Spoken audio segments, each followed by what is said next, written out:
Nick, it's great to see you. Great to catch up with you and actually have you on Let's Parent on Purpose. I got to be on one of the Proven Men podcast with you and Shane some time ago, but great to see you. Would you just care to share a little bit about yourself for those who have not yet met you? Yeah, honored to be here, Jay. Thank you again. So my name's Nick Liberto. I'm the executive director of Proven Ministries. Our podcast is the Naked Gospel Podcast. That was the one that you've been on numerous Yeah. times. The host is Shane O'Neill. And Proven Ministries is a sexual integrity ministry. We pretty much do all things sexual integrity for the family. So we have Proven Men, which helps men struggling with unwanted sexual behaviors. We have Proven Women, which helps women in the same space. We have Proven Wives, which helps a spouse who's processing her husband's journey with sexual integrity. And then we just recently launched our parents' curriculum, thesextalk.com. So we've been a ministry now for 25 years. I have been the executive director for the last 7. And it's just an honor to be in the space. There are so few of us, and this topic is very dark and prevalent in our world today. I mean, like, as of this recording, the Sound of Freedom movie just released on the 4th of July, and it's about child sex trafficking. And Dr. Jordan Peterson just interviewed Tim Ballard and Jim Caviezel, and they connected the dots very clearly to our culture's consumption of pornography and how it is fueling child sex trafficking. So the work that we do is just, very dark at times, but absolutely necessary. I over my years of student ministry, through circumstances I would never want to have been involved in, ended up developing a relationship with our local special victims unit sheriff detective in our town, and just I always thought, man, I am so glad that he exists. I'm so glad that exists, and I'm so glad it's not me. Just the heaviness that he walks in, and the people that are in the trenches on that realm. But the reality is, like, the front end of it isn't dark and heavy. The front end of it is as glossy and as, candy coated as possible. But then the spiral is super wicked, which means the front end is also super wicked, just, dolled up to look good. But thank you for what you do. Thank you for the incredible resources you guys have had. So I'm going to put a link to all of those different specific ministries in the show notes. But today we're here to talk about something that literally every parent, as long as your kids continue to live and get to a certain age, you have to face. And if you don't face it, that means that you have abdicated responsibility to the world and the worst possible people in your child's life, most likely to do, which is the sex talk. And so thank you for this. I can't believe you even got the sextalk.com as a name. It feels like that would be one of those $1 million website names. But it wasn't cheap, I'll tell you that much. Yeah. Jeff Bezos probably picked that one up. So that's how he's flying to Mars. Let's just kind of talk kind of in big picture terms at first. I got this little baby in my arms, and she's cute and sweet and beautiful. How soon do I need to start thinking about the sex talk with her? Because this is a wicked world that I live in.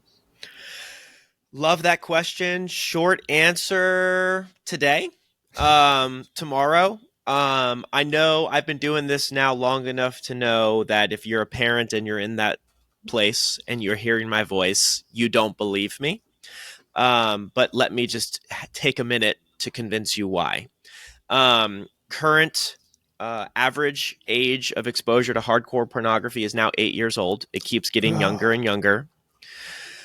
And this is not like, oh, let me shock and awe you. Let me just say, hey, it's not that hard. You can do this. Oh, and by the way, we have this awesome resource to help you do it. But if you have I have a 1-year-old, right? And I have a 2-year-old. So I'm early in the stage as well.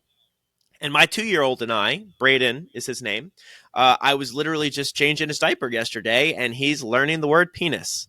And, that doesn't have to be a scary thing. And in our video course, we share why around the age of 5 or 6, you should begin the sex talk. And when we say you should begin the sex talk, what we're saying is that you're starting with anatomical terms, basic biology, how God made our bodies and its design. And by me giving my son the anatomical word penis, he can then communicate if something uncomfortable is happening to him. And in our course, we tell the story of a 9-year-old who was hanging out with his 7-year-old cousin, and the parents weren't paying attention. And the 7-year-old little girl says, "Hey, I don't like it when Johnny pokes me with his stick." And all that they thought was happening was they were playing in the backyard and he was picking up sticks and poking her, but they didn't give her the word Mm, penis or the word vagina. And that is an example for the parents listening that have young children as to, hey, like, this is a conversation that's not a one and done. You begin early and you have it regular and often for 10 plus years, but it doesn't have to be this high pressured environment. I'm teaching my son the word penis, and I'm equipping and protecting him, God forbid, from anything happening to him at daycare or something uncomfortable happening to him. He can say, we talk about, hey, when daddy cleans your diaper or changes your diaper and cleans around your penis, like daddy and your Miss Shanika are the only two people that are allowed, daddy and mommy and your mm-hmm. daycare worker. And if anybody else, you can come tell daddy. And like, it's not weird. I'm not harming him. A lot of parents want to say you're overexposing your children too early when it comes to this conversation. None of that is taking place in my son. I am like just giving him tools to walk around the world. Yeah. And even in that, you're overexposing. I understand, like, there's a certain point of this where, like, yeah, man, we got to talk earlier than any of us want to. And where in a perfect world, we would never have to introduce this stuff.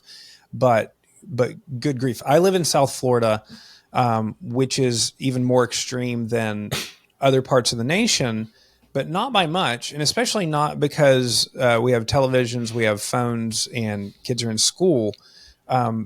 This stuff is being pushed on them so fast and so early that even if you bubble your child, even if you homeschool your child, you cannot. I mean, sex is used to sell hamburgers and cars and everything. And so, yeah, sadly, we do have to start this conversation much earlier than we would like to. Maybe even much earlier than is healthy in an ideal environment for kids. But it's kind of like drugs, right? Like, when should you start talking to your kids about drugs? Before somebody else starts talking to your kids about drugs. And should your children ever have to learn about drugs? Well, man, in an ideal environment, no. But should they have to learn about sex in an ideal environment? Yes, because you want grandkids, right? Mm-hmm. So, we have a motivation God in made this. sex. I don't know about That's right. drugs. Yeah, God made sex. We don't need drugs besides caffeine and Advil. But we need sex or we're going to all go extinct on here. And it's an incredible thing. And so, like, I think the more that the church and that moms and dads can present what we are for and what we love and what we celebrate in the Lord instead of always being what we're against, that's going to be the best possible thing for our children. And so, yes, this being, I love what you say, a series of low level conversations versus we're going to sit down and have the talk at one time just lowers the bar for everybody across the board. So, all right. So I'm starting to think about it when I'm little. Let's phase through it a little bit, if you don't mind. Oh What yeah. does this look like over the course of 10 years or so? Yeah, so I'm going to pivot off of a thing you just shared as well, which is that you might be homeschooling, but you might think you have time. I just talked to a pastor literally yesterday, homeschooled, amazing family. They did everything right, and they just found out their daughter, who's later on in life, she's like 35 now, has kids, came back and shared with them that it was a neighbor that she was playing with when she was 9 that exposed her to hardcore pornography, and that how that impacted her, and she didn't even really understand why she didn't tell her parents. Hmm. And what we're discussing is like, mom and dad, you want to regularly engage this low level, low pressure conversation, letting your kids know that, hey, I am the number one safest person in your life, and I always will be when it comes to sex, for you to come to and ask anything. And so if you start at an early age and you're doing this normalized, God made this, there's no reason we can't talk about something that God has made, that should apply to everything that God has made. You give them that biology, the anatomical terms, the definitions, and then, as they get older, and every child is different, this is not prescriptive. Our course is giving mom and dad the ideas and the tools and the knowledge, and then you can apply it to your child, who may be developing at different ages, maybe hitting puberty at different ages. But so the next one that we like a lot is, so in our course, we have the author Kristen Jensen of the book Good Pictures, Bad Pictures. And so that is helping children process, what do I do when I see a good picture? And what do I do when I see a bad picture? What are good pictures? What are bad pictures? How do they make me feel? Who is safe to go and talk to when I see a bad picture? And so you're further giving them tools, because like you said, we live in this hyper overly sexualized world where they need to know mom and dad are always safe, and that mom and dad are the people I go to ask these questions. So the current number one place of exposure to hardcore pornography is on the school bus, because everybody has a smartphone right now. So here's my question to you, mom or dad who's listening. Do your kids know beyond a shadow of a doubt that if they see pornography on their school bus, they can come home and tell you? And Hmm. that made like really sit on that question for a minute if you're a mom and dad listening. And if you haven't created that parameter, let's go. It's time to start. Like, you can start building that into their worldview right now.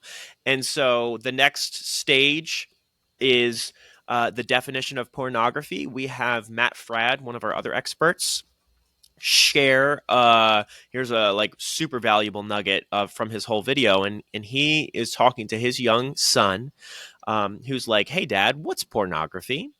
And dad's definition of pornography is, well son, it's anything that you would see of a man or a woman that's showing parts of their bodies that a bathing suit would normally cover up.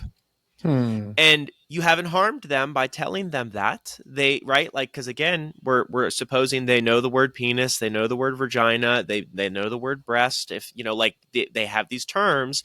And so if you're saying, hey, if you ever see pictures or videos of individuals and parts of their bodies are showing that would normally be covered by a bathing suit, I want you to come tell mom and dad.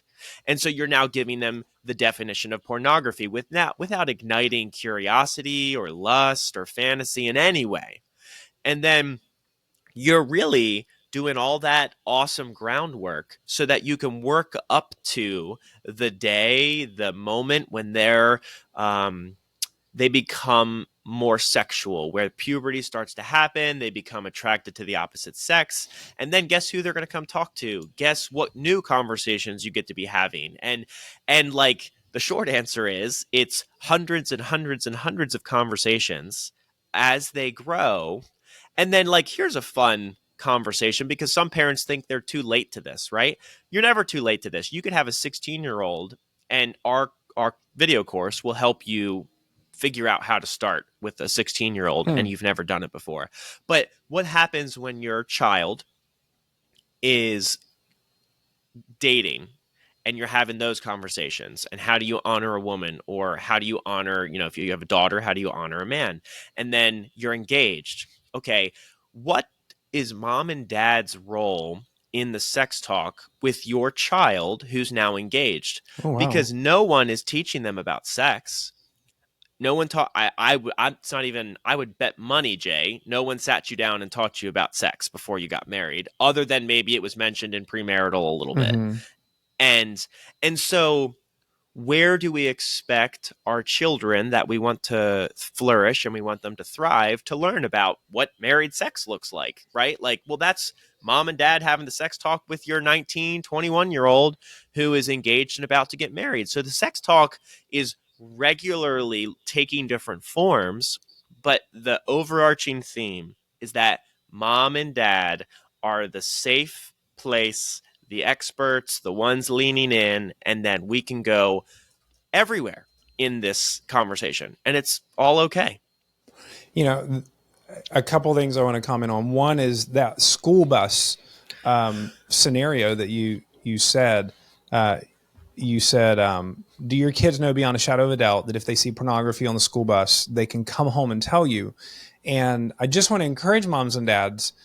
There's a decent chance if they ride a school bus, if they don't ride a school bus, you know, similar scenarios, if there's a decent chance that they, you know, if you hear this, like your first gut emotions are going to be revulsion and anger and all of that. How dare somebody put this in front of my child?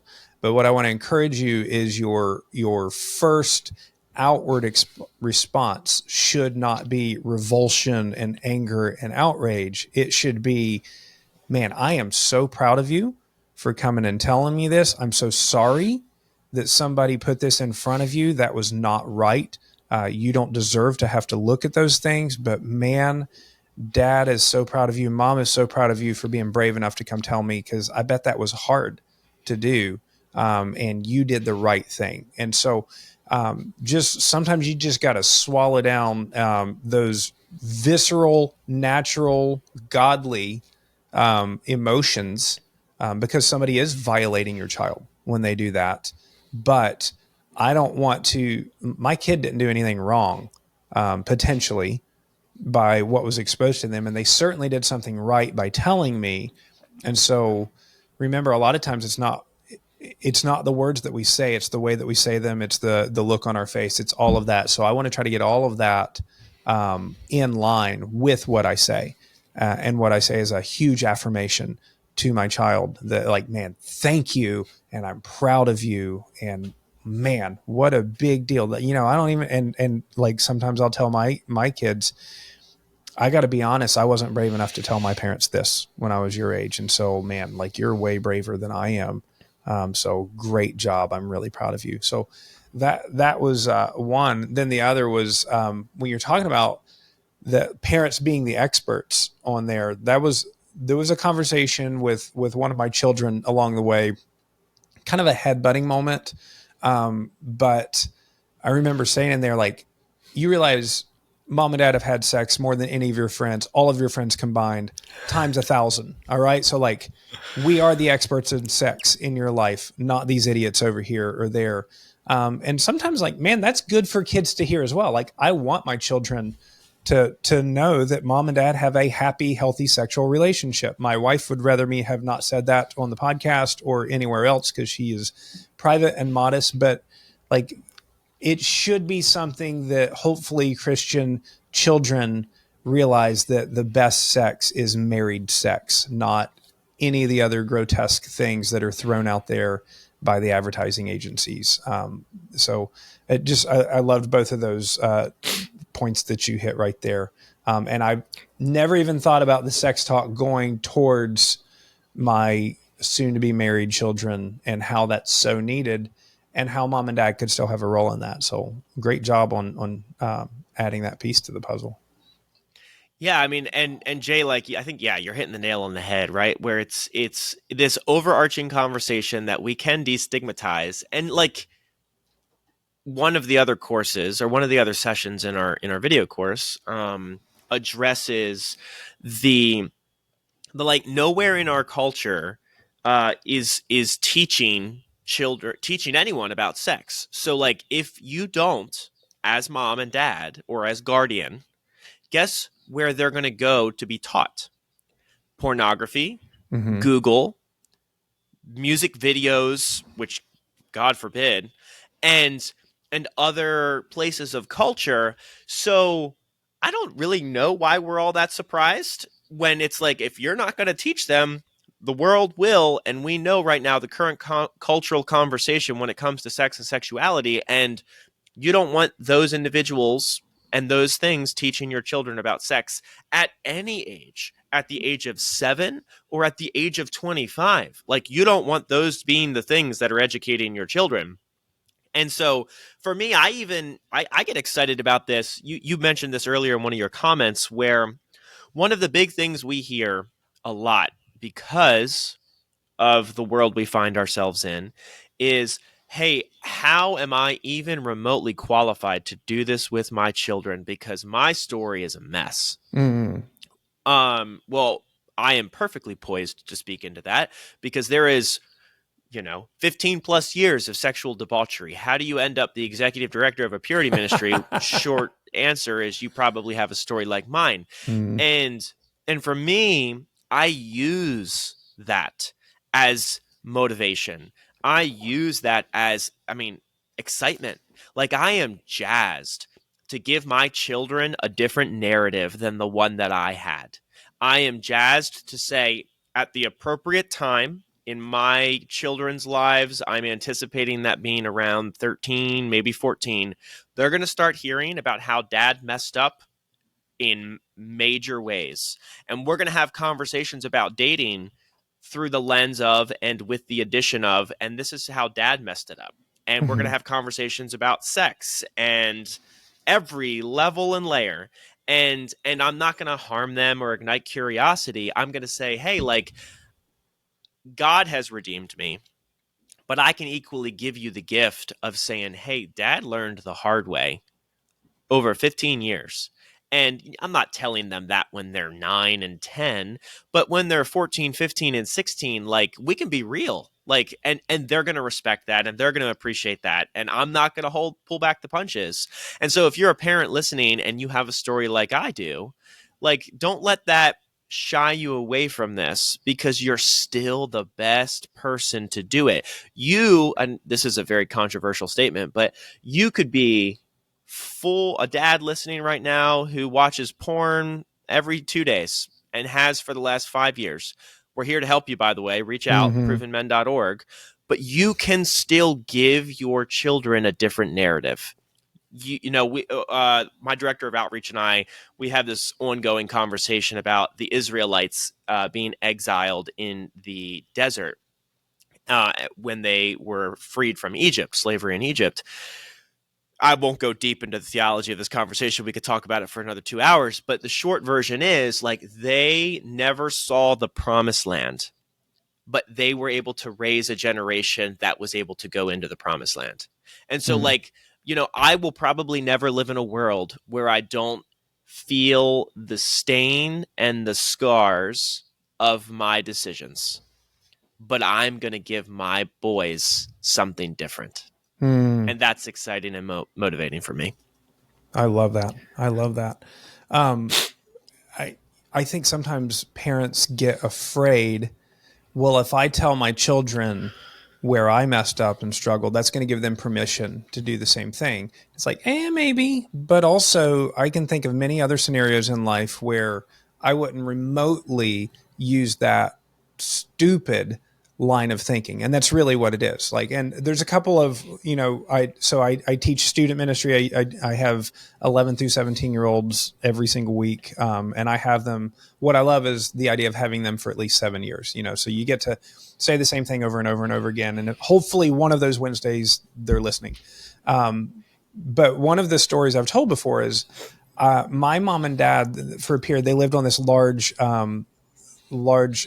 we call it a farm. I don't know why. Like in West Virginia and Ohio, it's like, we're not raising animals. It's like a hunting property that they lived on. So they had like 150 acres, but there was a barn. So I guess it's kind of like a farm. I was an adult. I was in college, I think, and there's these massive barn doors. And they were open, and instead of going to the center of the opening and shutting it, I went along the edge. I don't know why. I wasn't thinking. I put my hands in, like the hinge part, just to see if I had enough strength to, like from the hinge part of the door, shut that barn door. And sure enough, I did. And my finger got caught in as it was closing. I mean, this is probably like a 500-pound barn door. I mean, and closing on my finger. And I'll tell you, I've never had more crippling pain in my life. Like the pain almost made me pass out over the next hour and a half. Ended up having to like drill a hole in my fingernail and had blood squirting out. So it's a great story to tell kids. I have never worried when I tell kids that story that they're going to be like, you know what? Jay put his hand in the hinge of a barn door and he's okay today. I think I'm going to do it because I want to experience that as well. Like, I have never worried about that. And yet sometimes with our sexual failures, I worry that me telling my kid is going to give them permission for it. Well, man, only if I'm glorifying it when I do Correct. it, only if I'm telling, man, this was like the most awesome thing in the world. And yeah, later I regretted it, but dude, was it great. Yeah, if you sell the story like that, you're setting them up for failure. But I don't think you're going to do that, Dad. I don't think you're going to do that, Mom. So I wouldn't worry about that. They're not making their decision. You are not, like, your failure is not the ultimate justification for their sin unless, again, you glorified your failure. Nick, one thing I'm curious about is, do you all in your series, do you help moms and dads? How do I talk about masturbation? Because it's funny, because even just saying that word right now, I know there's parents who just did a mini whiplash in their head, which is funny because we can use the word sex. We know as parents we have to talk about sex, we have to talk about pornography, we have to talk about purity and everything else, and let's just completely avoid the issue of masturbation altogether. But Christian moms and dads need some kind of equipping on how to talk about that. Is this one where you guys offer some help? And if so, how Yes, do I great talk about question, this? Jay. Yeah, so like that was one that we could not, like, you can't make the sextalk.com and not have one video on masturbation. Like, that's almost like absolutely tone deaf. So Yeah, the answer is yes. yeah. What a quote to take out of context and use for something. But Right?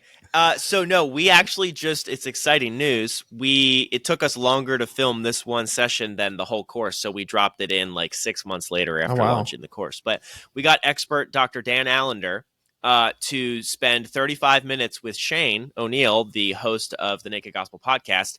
And they dissect the concept of masturbation through both the biblical lens and then equally in early childhood, and how to walk your children in and through the masturbation conversation with eyes wide open. Because, again, I've been doing this now for 7 years.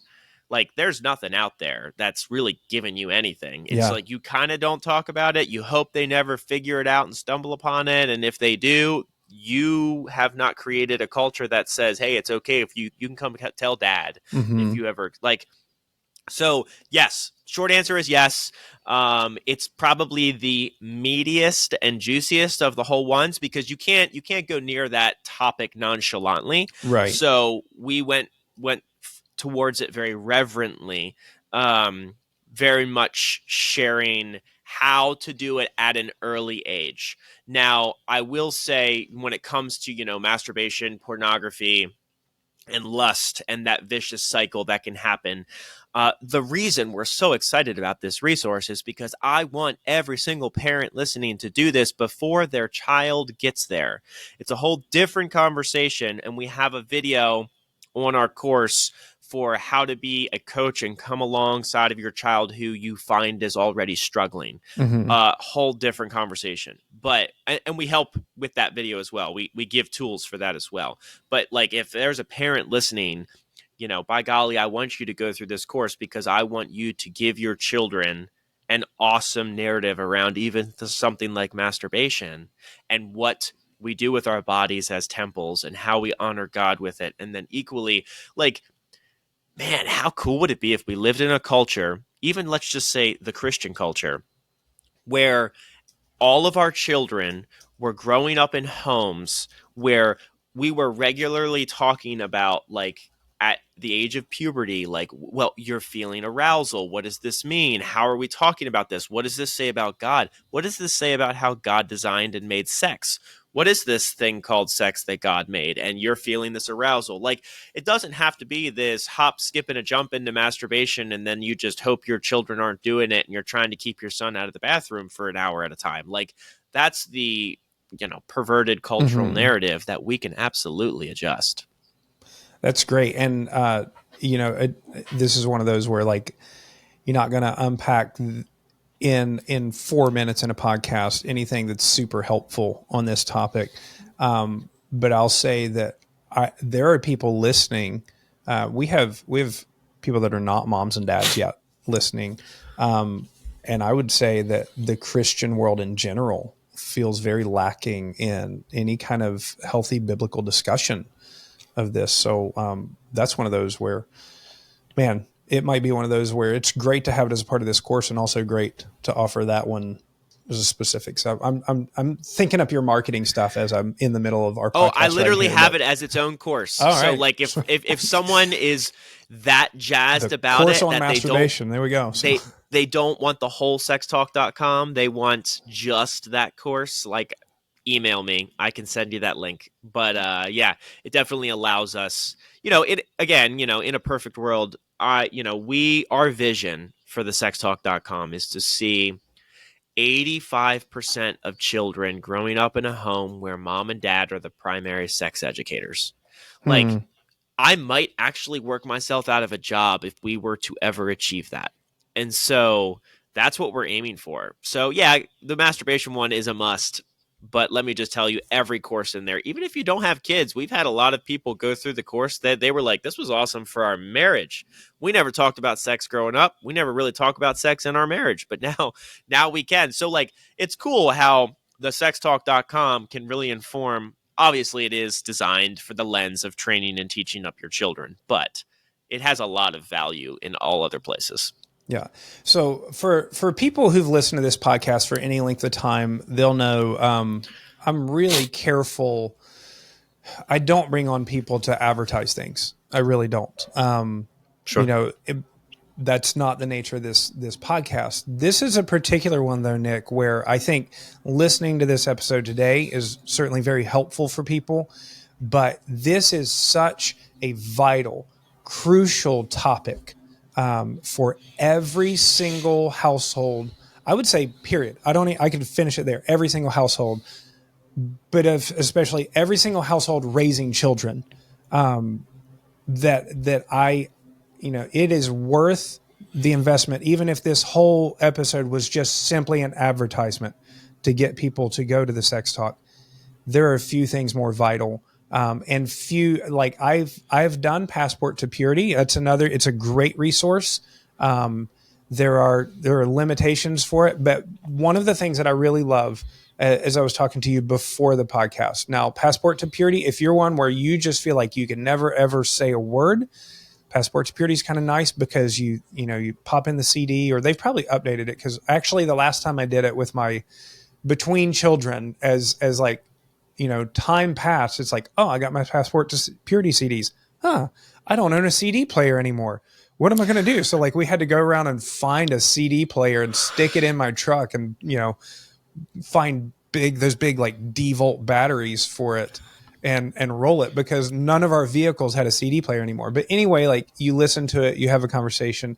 That was helpful. What I love about the concept of what you're doing is it brings it back down to where I'm the expert for my children on the topic of sex, but I don't feel like an expert on the topic. And so you have got people to equip me and empower me to where I can feel what I should be, which is the primary expert. I don't want to outsource one of the most pivotal topics in my children's life if I don't have to. Now, sometimes I understand sometimes you have to, but this is one where I don't have to as resources come available. So thank you for this. Just as you as we close out here, maybe just share, this has been out. You've had people using it. Any stories that would be helpful to share to moms and dads of somebody maybe walking into this really anxious and worried of like, what am I getting into? I can't do this. And then what did they actually experience as they learned this stuff and employed it in their household? Oh, yeah. So over 900 have already been through it, 900 family units in the last 12 months. And, it's still brand new. Right. We have a bunch of testimonies. The most recent one that comes to mind was a mom went through the course and emailed me, and she has a very curious 7-year-old. And so she was asking how to more deeply engage the topic of her own past sexual brokenness, mom's past sexual brokenness. And apparently they have a neighbor who is 13 or 14 who just got pregnant. And Mm. so mom has identified that she's going to probably have to have the conversation earlier than she would like with her 7 or 8 year old because their neighbor and friend just got pregnant. And so she said the course was amazing. It's got her ready to go to start having the conversation with her 7 year old. And yeah, I mean, I have like hundreds of those stories. So, I've had a bunch from the masturbation conversation. I had one guy say I can't take notes fast enough on the masturbation conversation. So, like, again, a very, things that have never been really discussed and then put out there. So, and then, Jay, if you will give me a minute or so, and you can cut me Mm-hmm. off at any Yeah, yeah. point, but like, yeah, this is definitely not a pitch podcast episode. Like, if you're motivated and excited and you're like, I got this, let's go after it, then like, hop into the course, check it out. I did create a coupon code for your listeners, so they'll Okay. get 25% off for as long as they have it. And the code is just parent on purpose, all one word. But let me give you my 3 most golden nuggets. So if you're a parent and you don't want to go get the course, by all means, just listen up because I'm going to give you, if you just do these 3 things, you're going to still be the best person when it comes to having the sex talk with your kids. And they are: embrace it's not if, but when your children are going to be exposed. So you are equipping and preparing your children for when it will happen. Are they ready? At whatever age they are, if they're exposed, do you know they're ready? Do you Mm. know you've set them up for success? And if you can honestly say, yes, my child is ready if they get propositioned to have oral sex as a 12-year-old. If you, whatever the example is, if you can say, as a mom and dad listening right now, my kid's ready if it were to happen. So it's not if, but when they're going to be exposed. That's the most number one golden nugget. Then number 2 is early and often. We kind of already addressed it, but our encouragement and admonition is, hey, as early and as often as you can. If you can just do that, you don't have to go get a course. If you just have the sex talk with your kids early and often, you normalize it, you destigmatize it, you make it so that mom and dad are the number one safe place to go when it comes to the sex talk, you're going to be knocking it out of the park. And then the last golden nugget that is super valuable is it is both offense and defense. Do you know a single sports team that has ever won anything only playing defense? No. The answer is no. And so why should we assume that we will equip our children to flourish in this world when it comes to sexual integrity if we only play defense by putting a filter on their Mm. phone? Wow, And that's really good. Really yeah, good. it's so easy. We assume like you are, if you're listening right now, you're an amazing parent. Defense is natural because you want to protect your child from everything. But we have to also practice what our offense game is. And that is those conversations. That's the early and often. That's the engaging in some of the more uncomfortable conversations regularly. So you don't even need to really talk about your defense game. Now, if you're a parent and your kid's got 20 different technology devices and none of them have filters and they go to bed at night with devices that are connected to the internet in their home, we should probably have a conversation about defense. But by and large, you're pretty okay in the defense space. Mom and dad equally sit down together tonight, listen to it at another time, figure out what your game plan is for offense when it comes to the Mm. sex talk. So, not if, but when, early and often, and defense and offense. Those are the 3. Not like, I'm trying to say now don't go get the course, but like those that if you do those 3 things, you're ready to go. But if you That's go great. get the course, you're going to be a million times more equipped and you'll feel a million times more confident. But again, like Jay said, there is, like I want to live in a world where 85% of kids grow up having mom and dad as that primary sex educator, because I want to live in a world where children don't have the story that I have, Mm. where, I have memories of cutting out Victoria's Secret pictures and sticking them under my mattress. And I remember, and I'm the first generation of free porn and the smartphone and the internet. And so, man, I want to give a generation of children a different narrative. I love that. Nick, I always feel like if somebody's listening by this point in a podcast, that means they are very engaged in this conversation. It's a very felt need for them. So thank you for your time. Thesextalk.com. Coupon code parent on purpose. You can use that. Don't put the let's on the beginning of it. So just parent on purpose. Nick, what I would love, would you close us by praying for the moms and dads and others who are still listening, just for the Lord's hand and blessing as they handle this topic in their household? Yes, I would love that, Jay. All right, let's pray. Heavenly Father, you are so good. You have given us amazing good gifts. You gave us the gift of sex. You made it. You are proud of it. And God, I pray over mom and dad right now. I pray that you will speak to them, give them eyes to see, and give them ears to hear what it is that you want them to be teaching their children at whatever age. Help them to realize and not feel any pressure. Help them to know that you go before them, God. Help them know that you are with them. They're not on their own. It is not in their own strength. But God, you have given us everything we need, and you are with them right now. So in this conversation that can be, squeamish and cause people to squirm, help give mom and dad who are listening right now courage, conviction, and I would even say excitement over being able to equip and protect their children so that they can thrive, so that they can flourish.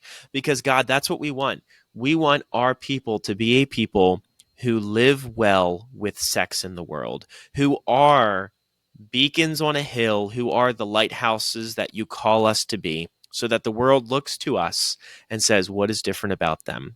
Well, we have Jesus. And pray all this in Jesus' name. Amen. Amen. Thank you, Nick. Absolutely, Jay.